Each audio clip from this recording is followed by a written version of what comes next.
কিন্তু আমার নেতাকর্মীর গায়ে যারা হাত দিয়েছে তাদের কখনো ছাড়বো না। আজকে নদীতে লাশ, পুকুরে লাশ, খেতে লাশ পড়ে থাকে।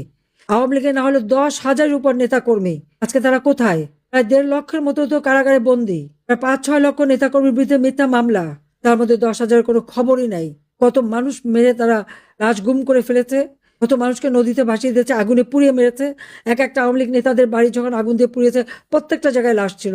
32 নম্বর বঙ্গবন্ধু স্মৃতি জাদুঘরে আগুন দিয়েছে, সেই 32 নম্বর রাস্তার উপরে 3টি লাশ পড়ে আছে। কাদের লাশ এগুলি? তো তাদের ঠিকানাও বের করা হয়নি, ঠিকানাও বের করা হয়নি। আওয়ামী লীগের প্রায় 10,000-এর উপর নেতা কর্মীকে এই ইউনূস খুন করেছে, গুম করেছে, তাদের নিখোঁজ করে দিয়েছে। একদিনের জবাব দিতে হবে তাকে। হ্যাঁ, আমার বিরুদ্ধে যত মামলা দিক, যাই দিক, আমি ওগুলি পরোয়া করি না। জনগণের আস্থা, বিশ্বাস, ভালোবাসাই আমার একমাত্র শক্তি। কাজে ওইখান থেকে আমি আমি কখনো জানতাম না যে আমাকে দেশে আসতে হবে।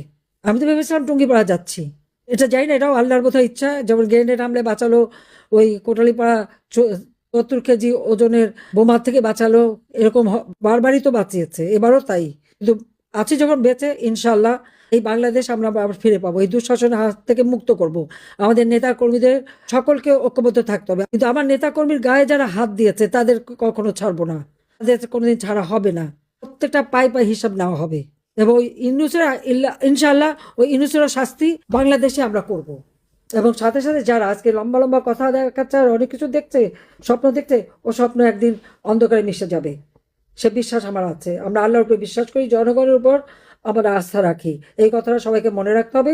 আর আমাদের আওয়ামী লীগের নেতাকর্মী, আমি জানি যে অনেকে আপনজন হারিয়েছ, অনেকে অনেক কষ্টের মধ্যে দিয়ে আছে। আমার চেষ্টা আছে যতটুকু পারি এই কষ্ট লাঘব করতে। আর ইনশাল্লাহ একদিন দিন আসবে, সবাই সবকিছু আবার ফিরে পাবে।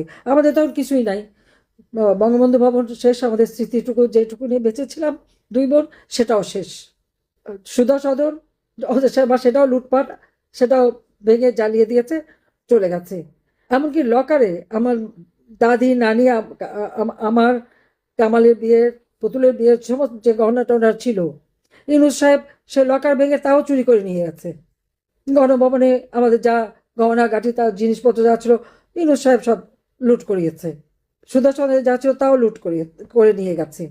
তো সব হারিয়ে দিয়েছি। কারণ আমার নেতা কর্মীরা যখন সবকিছু হারিয়েছে, তো এগুলি নিয়ে আমাদের কোনো আফসোস নাই, কোনো আফসোস নেই। 71 একবার গেছে, 75 গেছে, আবার এবার এবার তো ইউনূস একেবারে ধুয়ে মুছে নিয়ে গেল সব। মানে ঘরের ইটও খুলে নিয়ে যাচ্ছে তার বাহিনী দিয়ে। যেখানে আমার নেতাকর্মীরা সব হারিয়েছে, সেখানে আমাদের এই হারাবার কোনো দুঃখ নেই। আর আমরা কোনো কিছু করিনি তো নিজেদের। যা করেছি জনগণের জন্য করেছি, সাধারণ মানুষের জন্য করেছি। সেখানে তো দলমত দেখি নাই।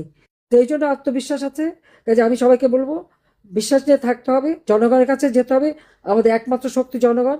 এই জনগণকে সাথে নিয়ে আমাদের চলতে হবে। আওয়ামী লীগের প্রত্যেকটা নেতাকর্মী সেইভাবে চলবে। ওরা নিষিদ্ধ বললেই কি আমরা নিষিদ্ধ হব নাকি? ও তারা কে? অবৈধ ক্ষমতা দখলকারী। তাদেরকে অধিকার আছে আওয়ামী লীগকে নিষিদ্ধ করার। আর নিষিদ্ধ বললেই তো নিষিদ্ধ হয় না। কাজে এবার ইলেকশন করতে পারছি না, ইনশাল্লাহ আবার ভবিষ্যতে করব। সবাই ভালো থাকেন, সুস্থ থাকেন। খোদা হাফেজ। জয় বাংলা, জয় বঙ্গবন্ধু। বাংলাদেশ চিরজীবী হোক।